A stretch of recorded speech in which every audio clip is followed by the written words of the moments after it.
Hello and welcome to today's class with the Innocence of Flowers collection. We're going to be working with distress inks and we're going to be working with picked raspberry, squeezed lemonade, salvaged patina and villainous potion.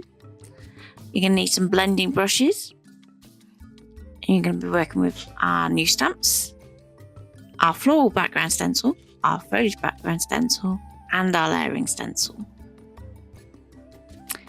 You're going to need a few sheets of white card. Now this one is printer friendly, so it's about 180 to 200 GSM, so fairly thin for card.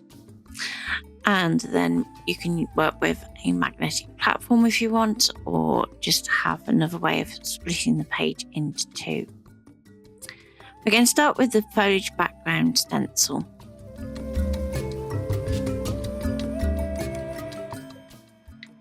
Okay, so we're going to line our stencil up to the left hand side of our first piece of card. And we're going to be working with our blending brushes and our inks. So let's start with squeezed lemonade and our first blending brush. I do try and keep a blending brush per colour, especially with lemons, because we don't want to have contamination. We're going to blend one really strong line of the lemon colour, and then we're going to blend it out to the top and bottom. So for this first line, we want to make it really strong. If you struggle to get some colour down, it may be that you need to re-ink your pad.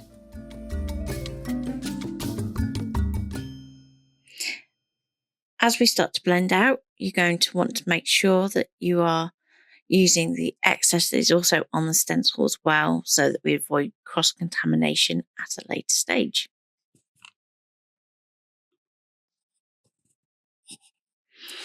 So lightly blend out at the top and bottom, and then this colour is going to layer under the next adjacent colours, so that we start to get that nice rainbow blend. So as I said, use up all the ink that you have on your background stencil, so we're getting it as clean as possible before moving to the next colour. So next we're going to go on to the patina.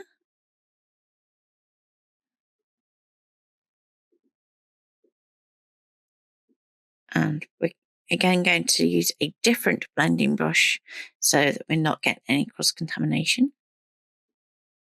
We're going to do one line that is super strong and blend it out to the top and bottom. So where I'm going over the lemon, what I'm going to do is just literally use the excess of the stencil to just bring that colour through into those leaves.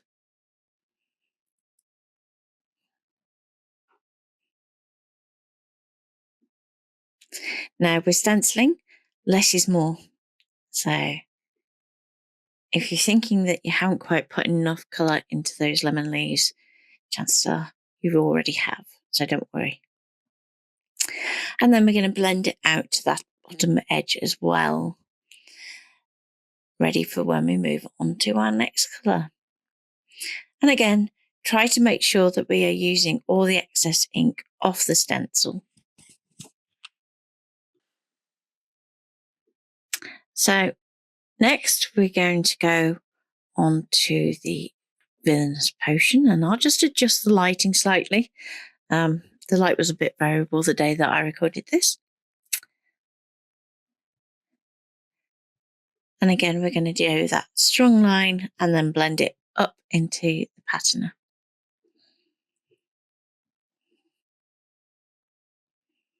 Now, the good thing about having this stencil where it's totally random is it's a lot easier for you to be able to achieve effects like this rainbow ombre. So just keep mixing and you'll get there eventually.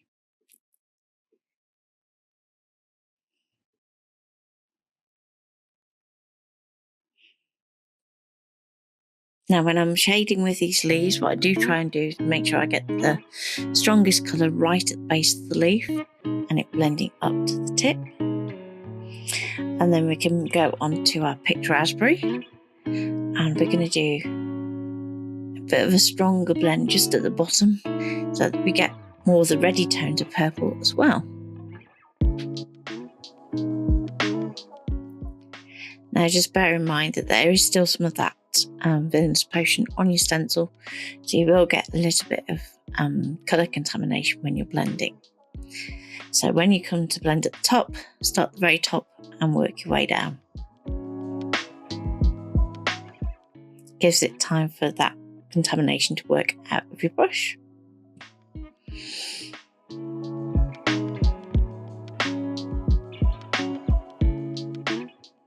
And it's up to you how strong you want to make these shapes.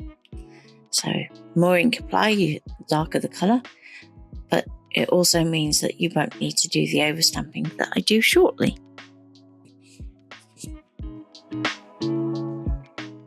So you want to work your way down the page and into that lemon area. If you need to add a little bit more lemon just to blend, then you can do. Just be aware of the risk of contamination, so make sure you use up all the excess of your picked raspberry first before moving back to a lemon with a lemon brush.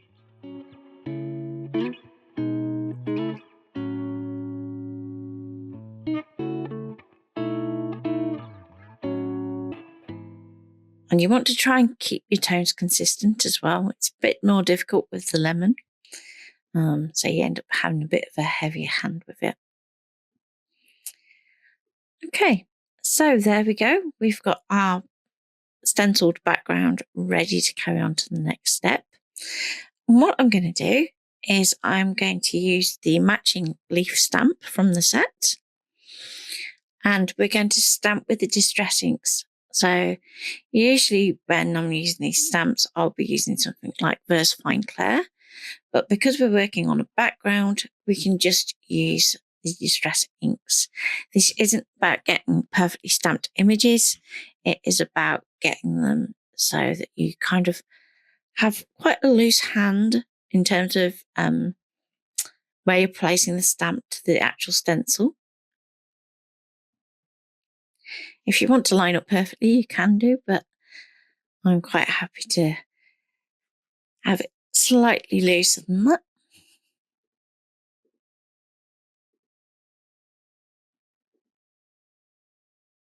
And also, it's not about perfect impressions. So you'll notice I'm working with quite a small block and just angling it. So just find a small block that suits how you stamp, and then you can rotate that nice and easily. So that could be a thicker small block. It could be maybe one of the stamp pens that Clarity do. Kind of perfect for this size.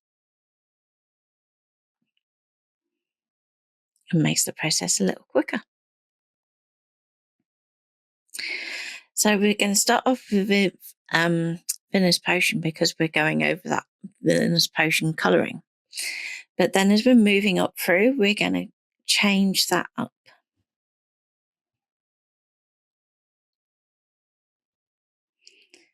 So we're going to go to Patina next, but before I do, I'm just going to quickly blot off the stamp. So I'm not cleaning it as such, I'm just literally blotting off the excess so that we're not contaminating our ink pad. Okay, so Patina is much lighter on the stamp, so it looks like I've got next to no ink on there. But you'll see when you stamp, there's actually a lot more than what you give credit for. And we're going to do that same process, going over those leaves that have that touch of patina in them.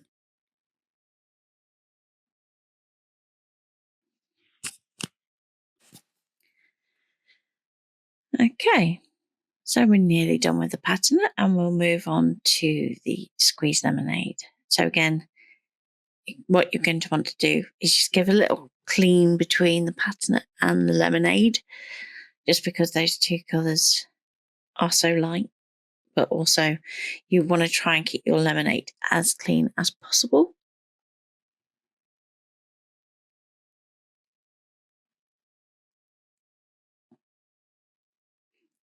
And then we stamp over the top. It doesn't show on screen, but in reality, you can actually see that stamp quite clearly, despite it being yellow.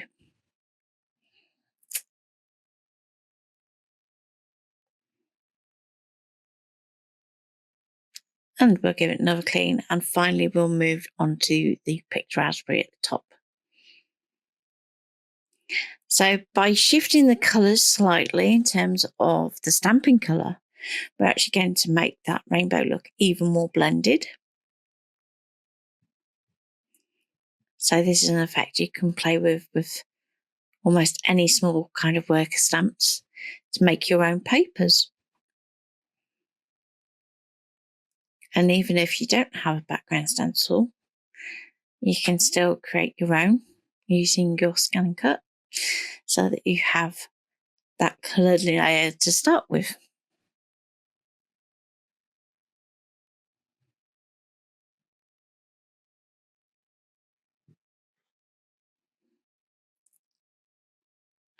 So you can use this technique for swirl papers and all sorts. Okay, so next I'm going to take the larger flower centre from the stamp set, and we're going to just stamp it. So I'm not worrying about necessarily colouring it in.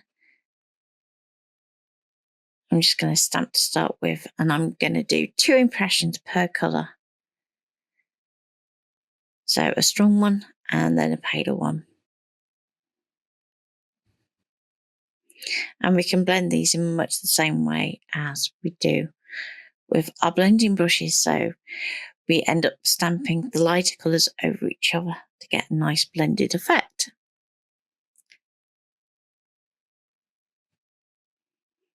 So there's lots of blending that happens in this particular card design and ways that we can go about it.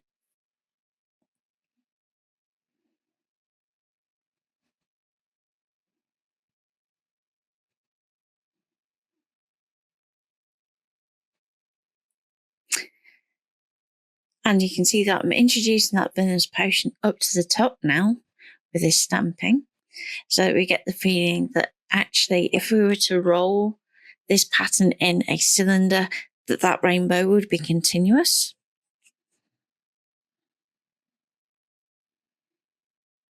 And then we can just fill in the gaps.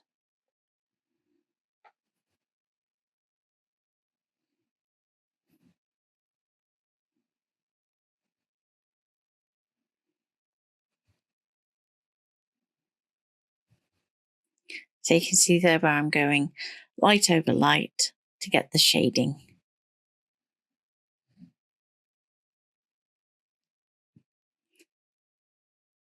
And this is where my light kind of went a bit weird again. So tweak that slightly for you and bring that back up so you can see. There we go. Joys of filming next to a window. Don't want to moan about the sunshine though. It's nice when we get it. Okay, so we're going to move on to the second half of the paper.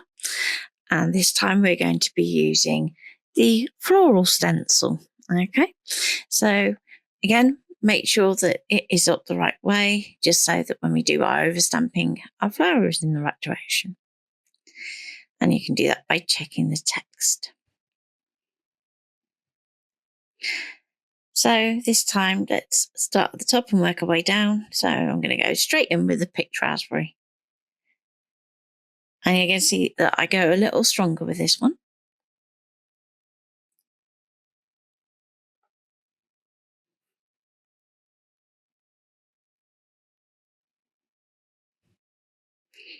Now, different blending tools are going to give you different shading. So if you want to go super, super strong, you might be better off using something like a faux egg, just to really get that colour on there in really strong but even coverage. I quite like having this kind of varied look, because then when we do the next layer, we can do some areas stronger than others, and you can make your flowers look a lot more realistic. So here we go again, like I said, going with that stronger colour in the areas where we didn't have so much of that pink.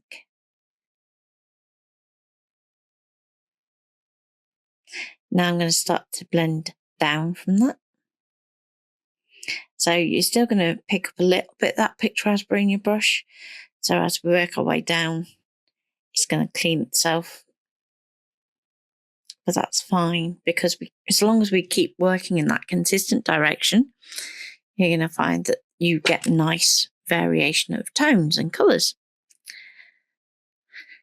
So next, move on to the patina, and we're going to blend that in too.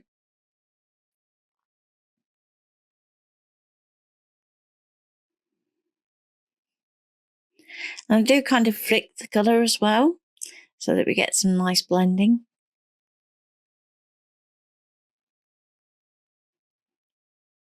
Now as we start to move down, we want to go a bit stronger. So you'll see that I actually sweep the brush across the ink pad there. And that just means that I'm picking up more of that ink in one pass rather than the tapping.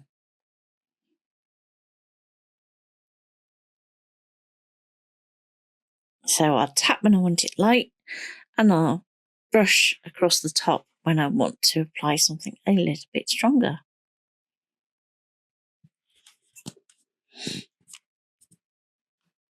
Okay, and finally onto the Villainous Potion. And we'll start off at the bottom for this one. So we're going to apply that heavy colour, then clean up the excess and use that onto the next flower.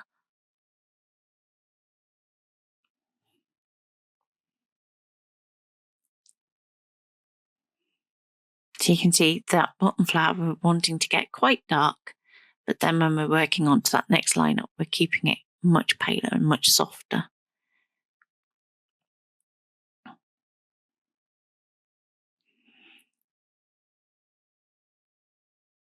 And try and use up all the excess off that stencil. It's a bit more difficult with potion because it does stain a little bit.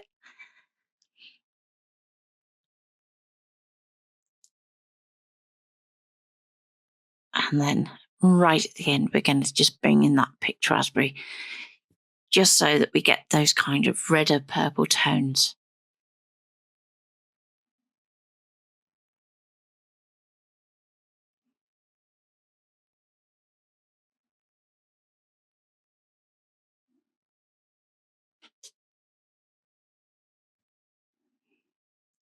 Okay. So now that we've done our stencil background, you might decide that you want to just introduce a bit more dark shading to balance what you may have done at the bottom.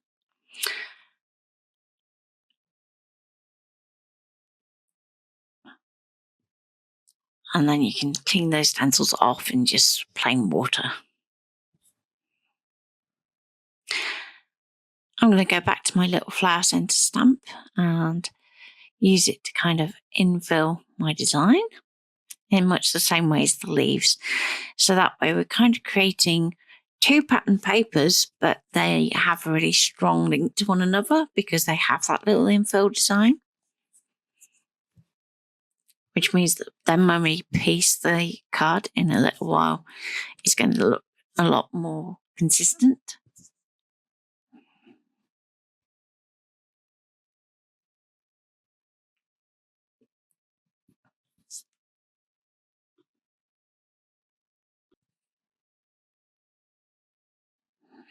So you're going to work back through those same inks again.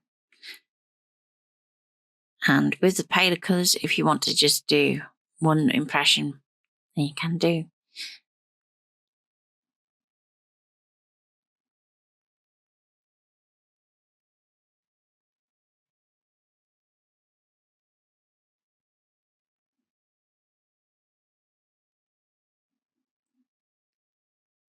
There we go.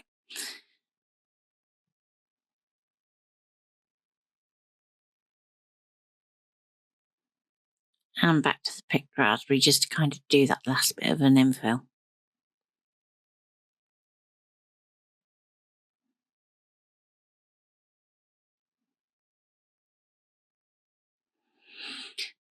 Okay, so with this half of the page, I'm thinking of adding a little extra colour. So that's just something to bear in mind as we're stamping.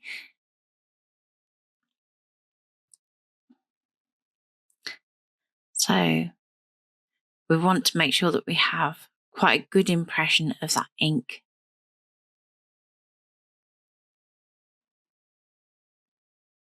The first one was a little pale for what we wanted. But that's okay, we're not going to use them as full sheets anyway, so we can pick the best bits.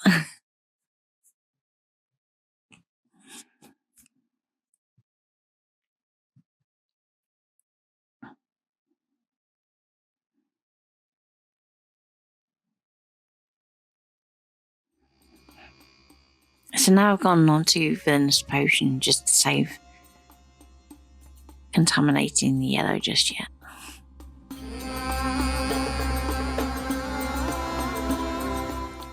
And I do try to line up the flower, but I'm not too upset if it's slightly off.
Okay, so let's bring in some blending brushes now. These are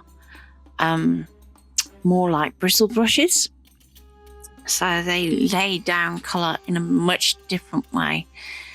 It's a lot lighter, so they're really good for adding ombre effects gradually to a surface for background shading, things like that. So what you want to do is load up all the edges of the brush, and then we're going to apply across the page using our ruler as kind of a makeshift masking. And we're going to rotate the brush as we apply the brush stroke so that we're getting as much of that ink onto the page as possible. Now, it's going to look like it's a really light covering. So don't expect this to be really strong background straight out the gate. You are going to want to work at it.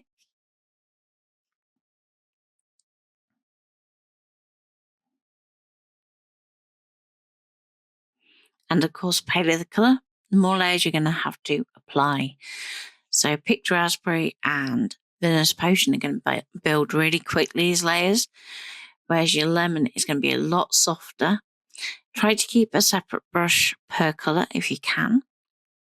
I have a few different from different manufacturers as well, so that we can kind of keep colours separate. Or also you'll find that you get different effects as well.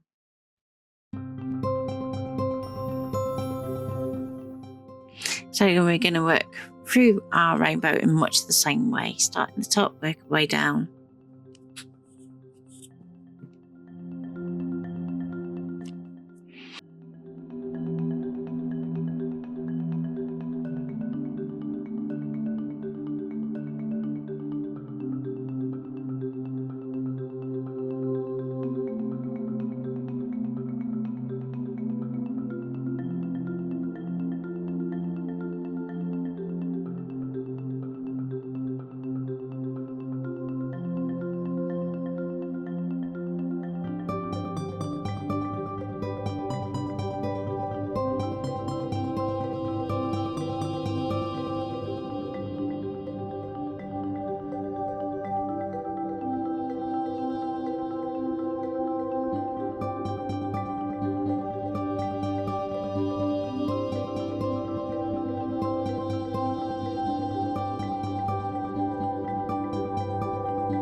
So for this next piece of card, I want to create an ombre background, and for that you're going to need a nice rubber brayer.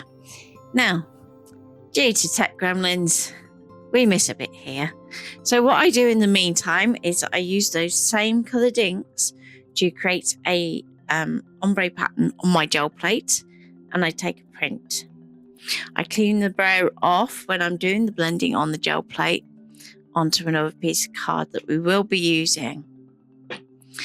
So now what I've done is I've brought in the foliage stencil, because the patina is actually quite pale on my print and I want it to be a little bit stronger.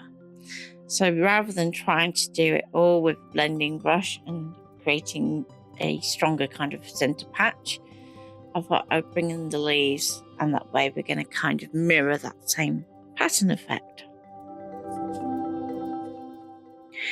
So you work across, again, working across those boundaries of colour to make sure that we are getting that blended look.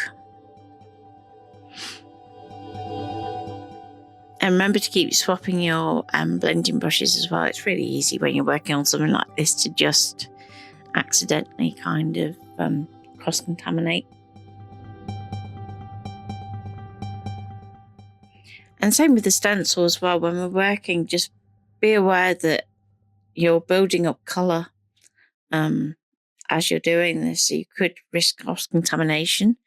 So try to either clean your stencil off or stick to certain areas of the stencil for colour. And I'm moving that stencil up and down so that we can get kind of lots of variation in the pattern, because chances are you're not going to be necessarily using this up the right way, so to speak, because of how the pattern is in terms of the quilting. You're going to find that your pieces rotate. Now, if you don't have the Rotary Blade, you're not going to have access to the actual file that I use, but you can use any of the quilting designs for this process. So when it gets to the point of cutting the pattern, if you haven't got the Rotary Blade, ignore everything I say about which pattern I use and just choose one that you want to create with.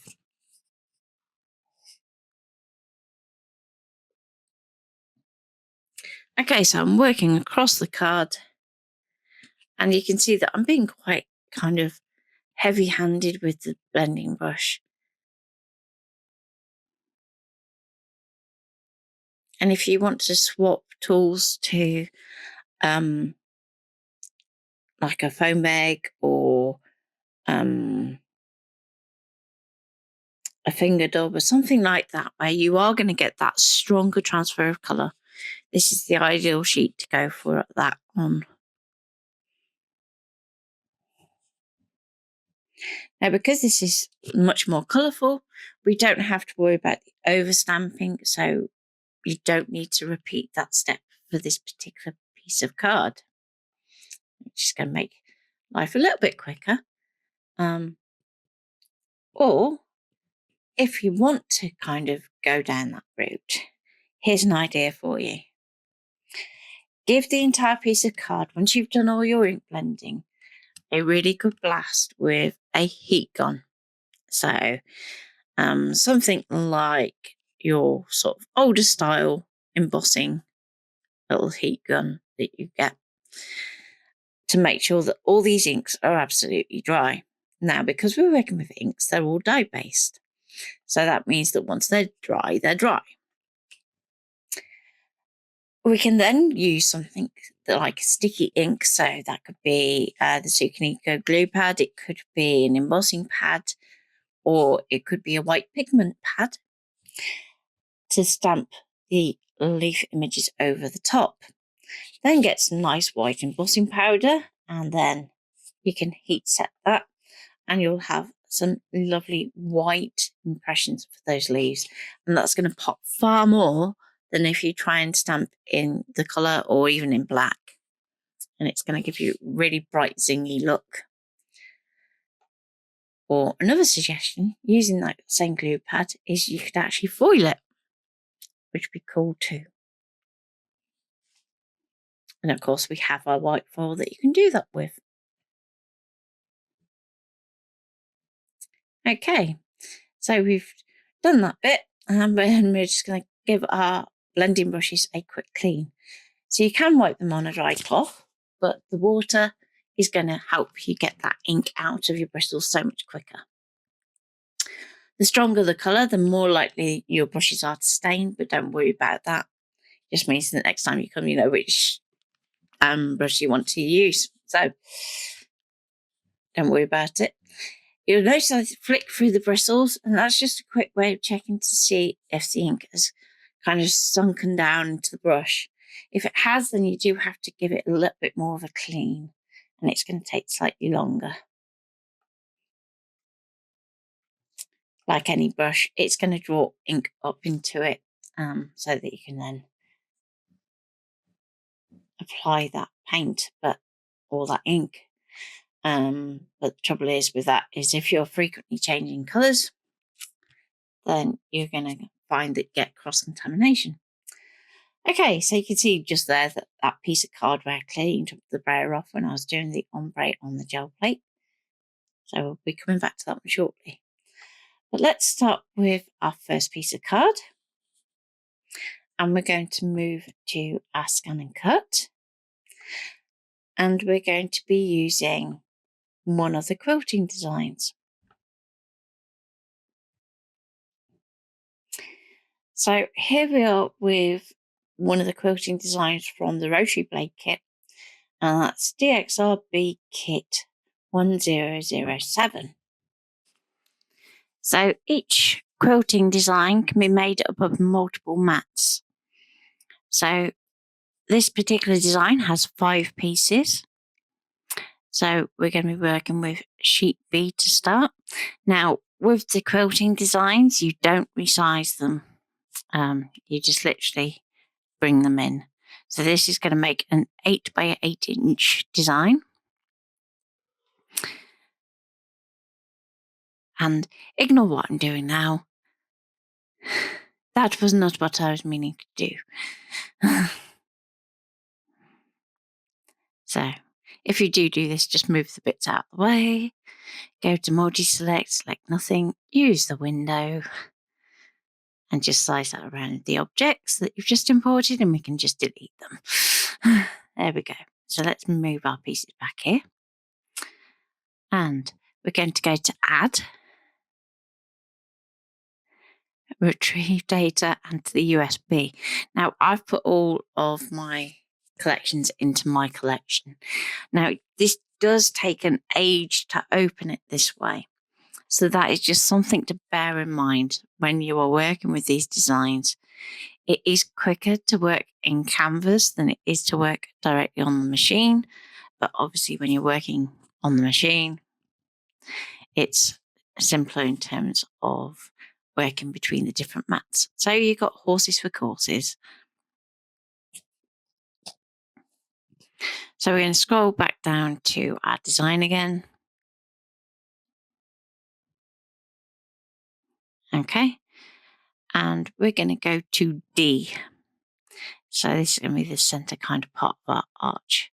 And I'm going to pop that onto the other side. So we're starting off with that piece of card with two halves, if you remember. We're going to do a background scan so that we can actually position our pieces and get the pattern how we want it. And there we go. So then we can move those around to best frame the pattern and the ombre for the bits of colour that we want to pick up. Now, because I want to make sure that I'm getting all of those colours on my card, I'm going to kind of stagger these pieces here so that we get little pops of the picked raspberry, but we're also going to get pops of the Villainous Potion that's down the other end of the sheet. So we can continue to move things around as we want. We can use the arrow keys in the move dialog to actually do a manual positioning. We can use the zoom key and position in there instead. It really is all down to how you want to interact with the design. If you want to rotate the pieces, you can too. But once you're ready, you can go to cut, and then we can set that to cut. Remember to take half cut off, which I don't on this first time round because I am a numpty. And some days you have days like that, don't you? Where you're just not quite with it.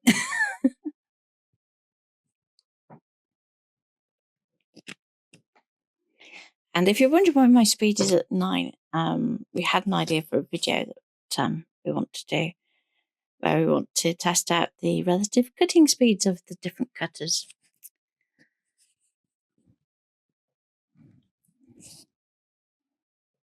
Yeah, it took me a while to catch on that it was on half cut. It was not a good day, but hey ho. Not bad considering I couldn't really see the screen either. Like I said, don't want to complain about the sunshine, but sometimes you can tell how bright it is because it looks like my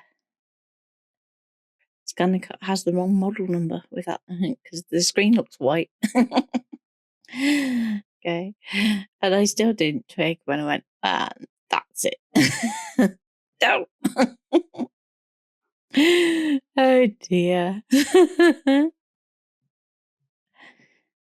Just to show that we all have those moments where we're just like, not with it, on autopilot.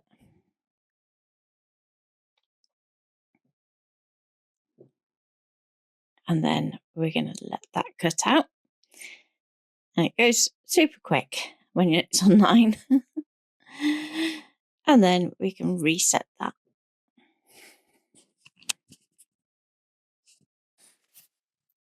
Okay, and here's the cut sheet.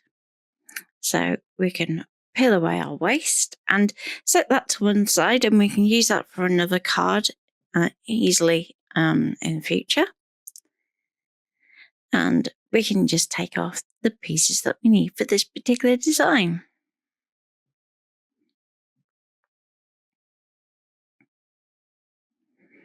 Okay, so then we can go to our next sheet, and this time we're going to go for the gel printed ombre sheet. And we're going to do 2 more sets of panels.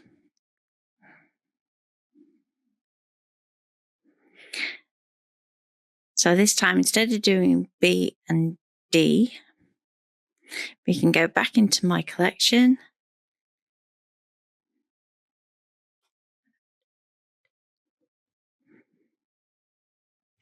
And again, just wait that little bit of time.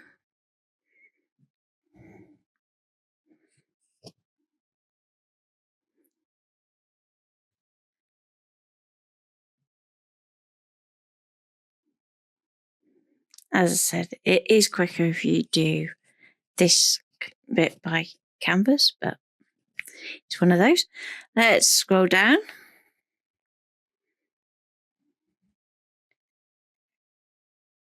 And we're going to go down to 007 again, and we're going to go for A, which is the corner of our design.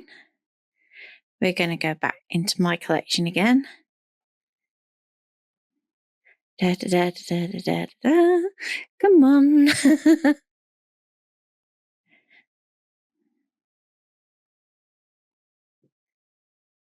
And this time we're going to go for layer C, which are going to be the two other curves.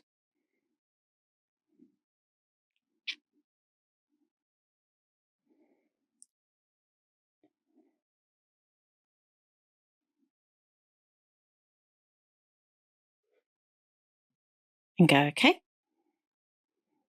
We're then going to do background scan again.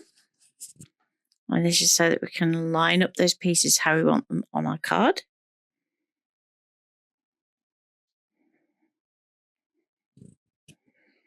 There we go. So we're going to move one piece over so that we can have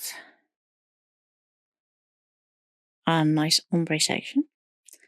We can rotate and take that to the other direction.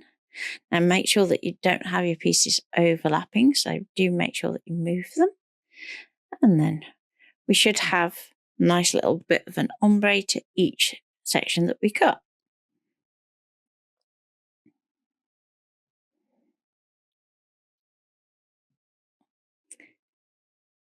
If need be, we can nudge with the keys to get it exactly how we want it.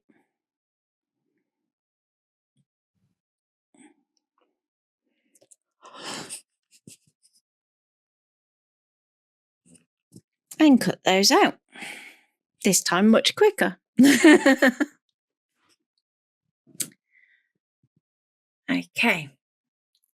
So camera goes a bit weird in this one, so excuse the double vision. We'll sort that out in a minute. But what you want to do is kind of roughly position the pieces of your design, and then you can kind of work out where you're aiming to go next. So you can see how those first 4 layers are going to build up. And this is slightly easier if you have a magnetic map because you can pin them in place as you go. Okay, so your final piece is going to create the corner of your card. And I wanted to see if I could possibly get it out of that same sheet, but I just think it's not quite big enough. So what I'm going to do instead is use the sheet that had the Brayer clean off on, and then we can use some of that as our corner piece and the rest to colour our flower designs. So I'm going to start by popping it on the mat, and we'll then put that into the machine.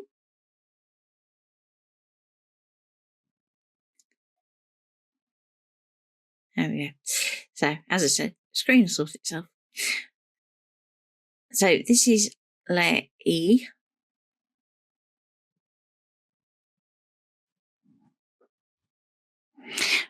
And we're scanning that background so that we can make sure that which bits have the colour on.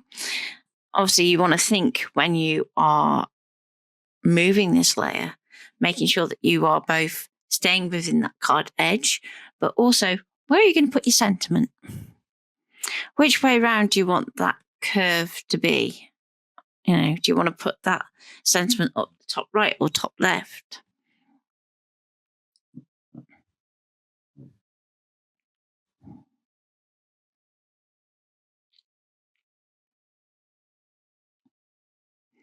And of course, you can rotate it if need be as well. The only thing you don't want to do, of course, is flip it.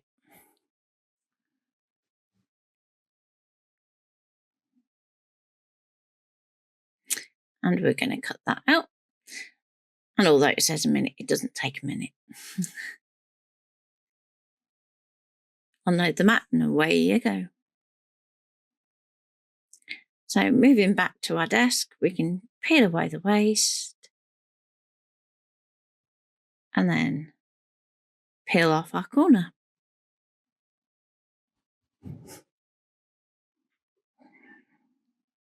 So we can pop that on there. And then it's really up to you whether you want it to go in that orientation or if you want to rotate it 90 degrees like I ultimately did.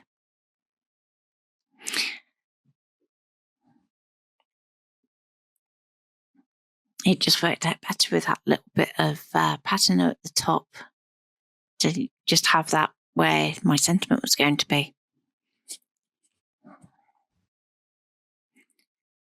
So I'm going to take another piece of card, but this could just as easily be a scrap piece of card because it's not going to be able to be seen.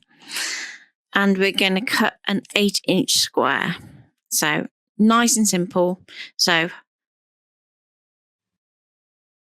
you can see there that the extent of our design is 8 inches. So therefore, if we go to add pattern, basic shapes into squares, and then size that to the 8 inches, and go set. Then we can delete our original panel, move that up to the top and cut that out.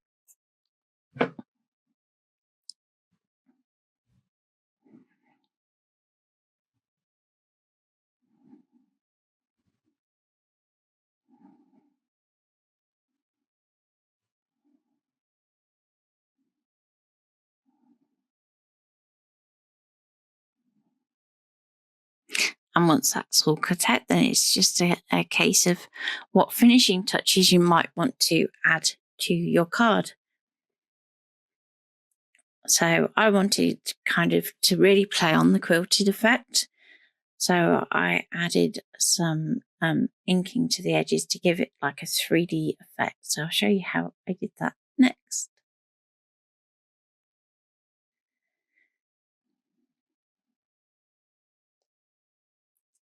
So we have all of our pieces and we're going to pop on our corner piece first. So this one I wanted to kind of keep fairly flat and didn't really want to do too much kind of ink blending too. So I'm just going to use a little bit of glue. Less is more when it comes to glue.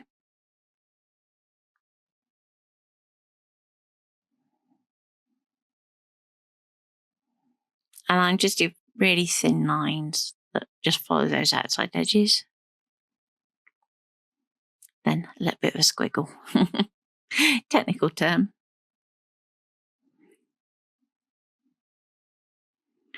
You just want to make sure that when you do press down your card that adhesive is getting right to those edges.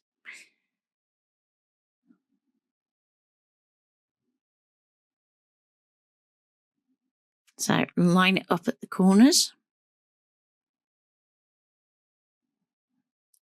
You can always trim if you do get it slightly askew, so don't panic too much. That backing card is there mainly so that as you build up your design, it's going to be a little bit easier for you to keep everything on the straight.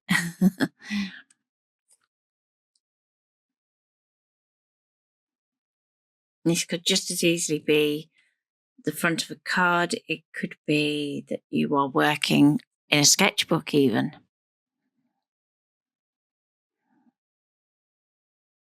So start to look at your quilting designs, both if you have that rotary blade in the kit, but also the ones on your machine as well. So don't feel that they can only be produced in fabric. That's not true. You can go and just as easily create these using card. You could be working with something like vinyl to create like a quilted effect on a mug or something like that. So don't feel like you're tied to one possible outcome. So here I'm just ink blending those edges with some finger daubers, and that's just mainly to make this a quicker process. So like I said, when we're working with finger daubers, the foam sponges, things like that, you're going to apply a lot of ink far quicker. So it's a way of speeding up the process.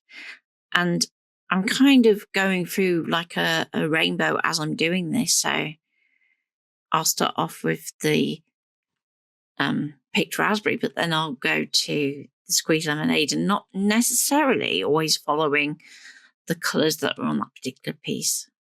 So you can see on this particular piece here that the picked raspberry actually started to extend into that yellow leaf. So that you're kind of following that same ethos again of keep blending those edges by mixing those colours.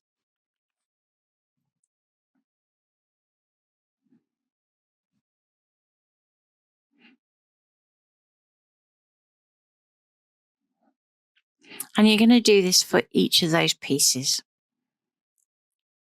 So you can take the long route, or if you want to skip a little, it is up to you.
So then what I'm going to do is start to build the pieces together.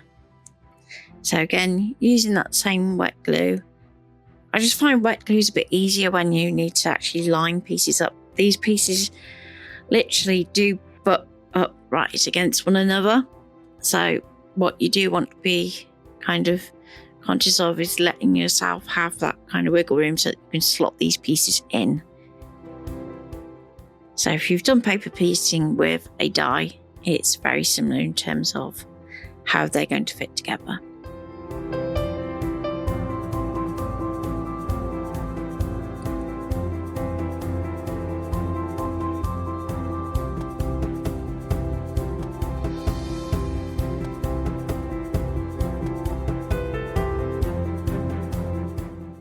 So you can really see on this piece here where I've done that inking around the edges as well as that light colouring that we did in the background.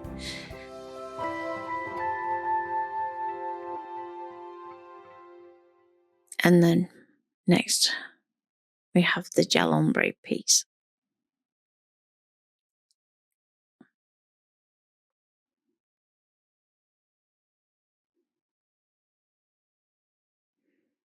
So if we were doing this with oxide, you're going to get a bit of a chalky texture, whereas working with the dye inks, it's a lot smoother. So if you want to do things like your embossing and things, you can kind of get a bit of an easier task of cleaning up before you heat set. So you could easily do your sentiment heat embossed if you wanted to.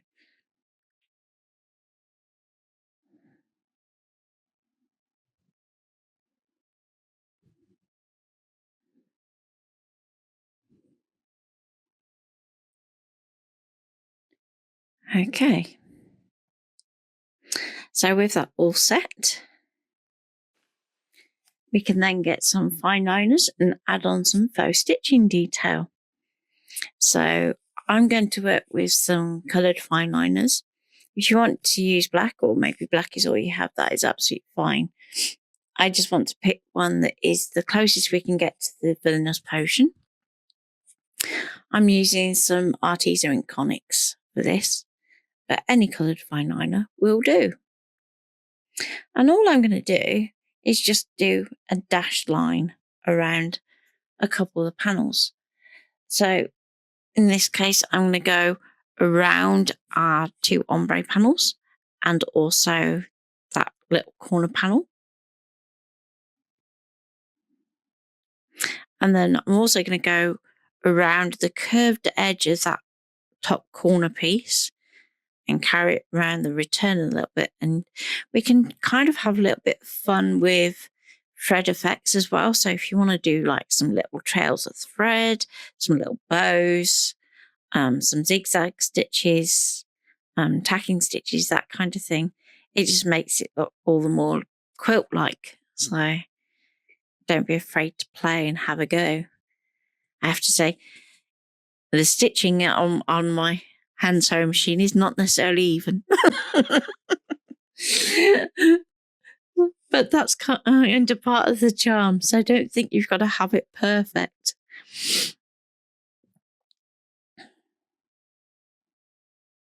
And I just kind of thought, where would I actually top stitch if this was an actual quilting design?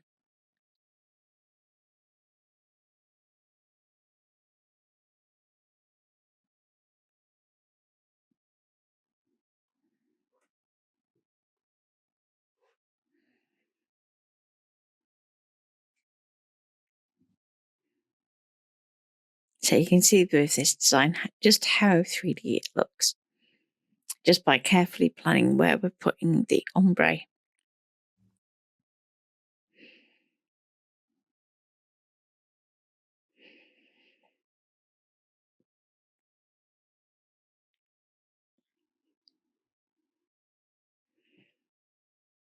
So now I'm going to come around and do this big arc, and then the little straight edges at the end of each arc, and a little bit of a return up the longer, straighter edge, and then finish with a little cross stitch or a little side stitch. It's up to you, however you want to do it, to just say that's where the line ends. It looks a bit weird if you just stop. So I like to give it like a little full stop in some way or fashion.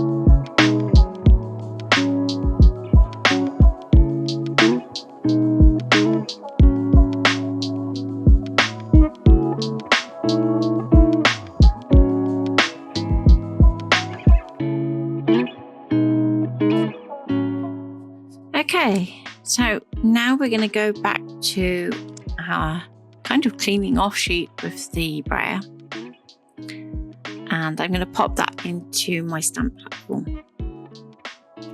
Now, whenever we're working with the registered stamp, you are always going to want to use a stamp platform, just so that we can make sure those registration marks are nice and clear.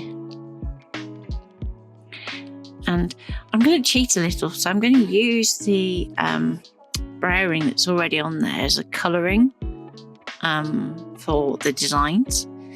So I'm going to be working with some VersaFine Clear ink in the nautical blue, because that's kind of the closest I've got to the Villainous Potion to make it all kind of tie in. And we'll use that same ink for our sentiment as well, so that you kind of keep everything consistent.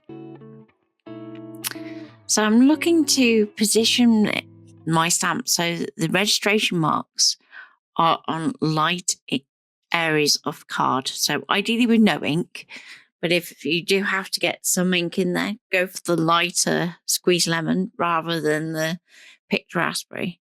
You want there to be a good contrast to get a good read on the file. So I'm going to ink up that stamp well, especially those registration marks, but don't press too heavily with the ink pad. there to splodge the ink in. And same when we're stamping, you want to make sure you get a good transfer, but try not to squeeze it too much. Otherwise you can end up almost smudging those registration marks, and we don't want that. Okay, so we stamped it once. Check your registration marks. Are you happy? If not, we can use that same fine liner that we were using for the stitching to just touch up those registration marks to make them nice and clear for our machine. Steady hand required for this one. But it just saves that re-inking and re-stamping if you're worried that you may apply too much ink to your design.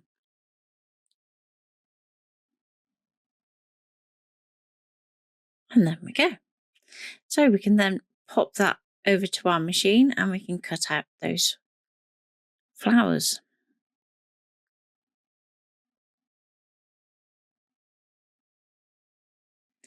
We're going to spray the bamboo with a little bit of water just to clean the ink off that stamp. And before we cut out our design, we're actually going to do the shading.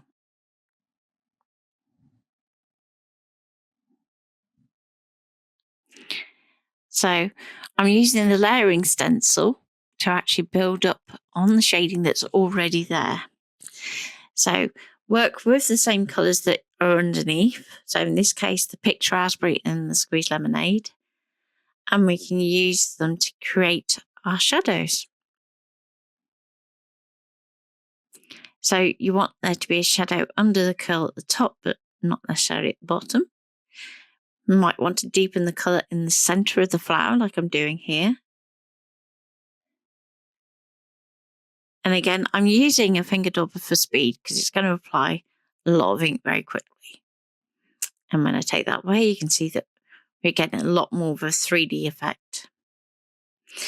Now, finger daubers with the detailed parts of this stencil are going to be a little bit trickier to work. You're going to find yourself using a lot more pressure to get some ink through.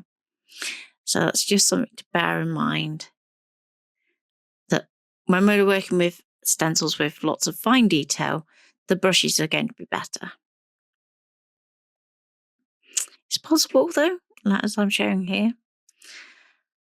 Okay, so moving on to the little leaf section here. Even though this section is entirely pink underneath, I'm going to actually come in with the patina so that we're getting more of a green shading. And you can actually go quite heavy with the patina. I'm building up here, but if you want to go a bit stronger because you're going over that pink colour, you can do. So you can see here, I'm just like, just give me the brush. Especially in the fine point of the leaves. Finger daubers aren't going to necessarily get right into those centre points. So you'll want to swap to a brush for those. And then, of course, we can use the shading layer as well.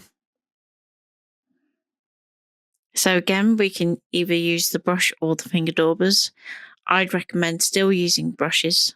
But if you go for something that has a denser bristle amount, then you're going to find that those are going to actually transfer ink faster.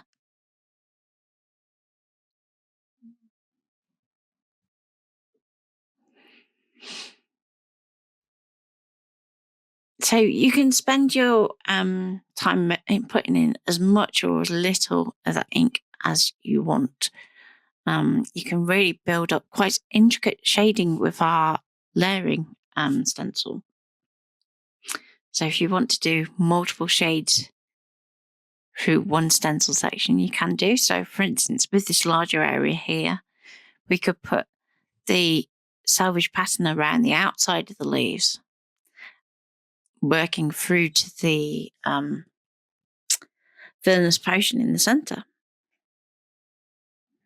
Or likewise, you could go squeeze lemon around the outside and have the patina in the centre. And then use your Villainous Potion for your shading. It's all down to the tools that you use. So if you remember those larger blending brushes that we had that were more bristle based, you can use those with your Villainous Potion to create proper true shadows, but building up gradually rather than having to worry about the amount of ink that you're transferring. And we can use that same technique for the centre flower too.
So with our colouring all done, we can move to our machine, and I'm going to go to retrieve data, and I actually have my cut file saved to my USB so that it's nice and easy to keep referring back to it every time I need to cut it out.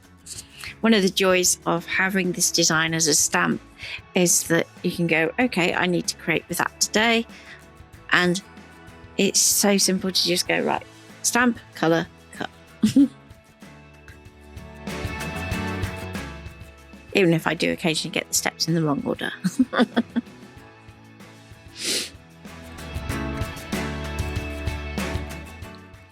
But there are so many different ways that you can colour your stamp designs as well. So as you've seen with this one, we've done a lot of it with the gel printing. You could just as easily be using coloured pencils, markers, and go more traditional with your colouring medium, or even go down the route of watercolour, as long as it's well and truly set before cutting. Otherwise you can find your card gets a bit messy. Okay, so there's my layers that I've cut out, and I want to kind of do like a little bit of a, not a bouquet as such because you're only getting 2 flowers, but it's a different bit of a little focal point down the bottom. Now of course if you wanted to cut some of the smaller flowers and build it up, then of course you can, and there's going to be a video on how you can do that coming very soon. But for this one you can just layer up with a bit of 3D.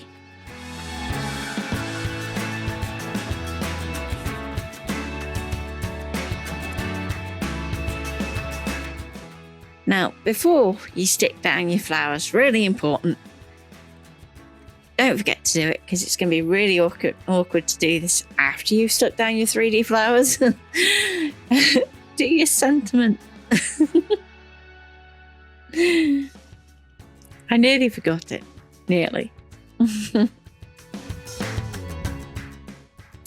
So, I find it really useful with the sentiments because you've got that registration on the acetate to actually kind of position it over the top and just think which one actually fits that space the best.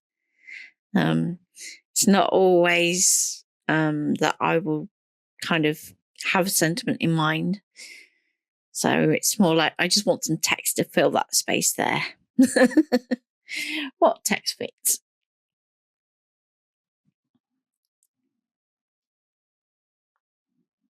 Which is why in the set you have like a long thin one liner, you've got a 2-liner, and then the 3 that I'm using, which is Delight in the Innocence of Flowers.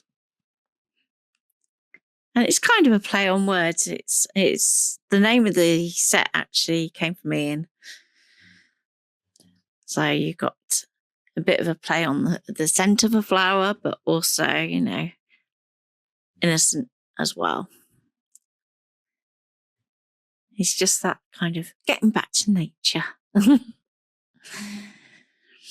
Tranquility, which, you know, is hard to find in the current day, unfortunately.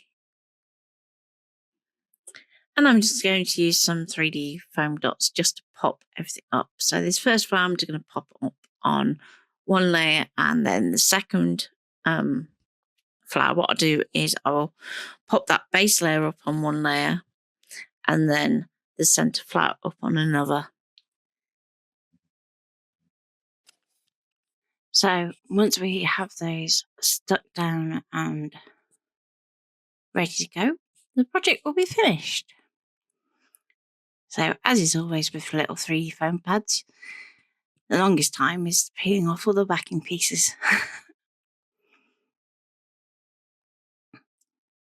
So I'm going to position the flat one first and then do the 2 layers. I hope you've enjoyed this project.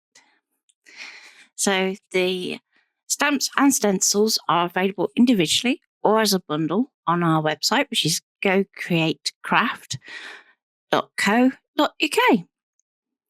And you can purchase on there using PayPal, ShopPay. Insert your payment method here. And on there you will also find the digital versions of our books now as well. So we're starting off with just the ScanNCut Book 1 and Book 2. But watch this space, because we are going to be adding some more very soon, including the new book that I'm working on. So those of you that have seen our socials will have had a sneaky peek of what I'm working on at the moment, which is the Affinity Designer for Crafters book. So if you love our books and you want to try Affinity, you're going to love that one. It's going to take you right from getting started with a new document through to adding shapes and, well, and truly beyond. So if ever you've wanted to create your own stamps and stencils, you'll be able to do so. So these designs all originated originally in Affinity, so there's no excuses as to how far or how little you can take it. And we'd love to see what you do. Take care for now, and I will see you soon. Bye.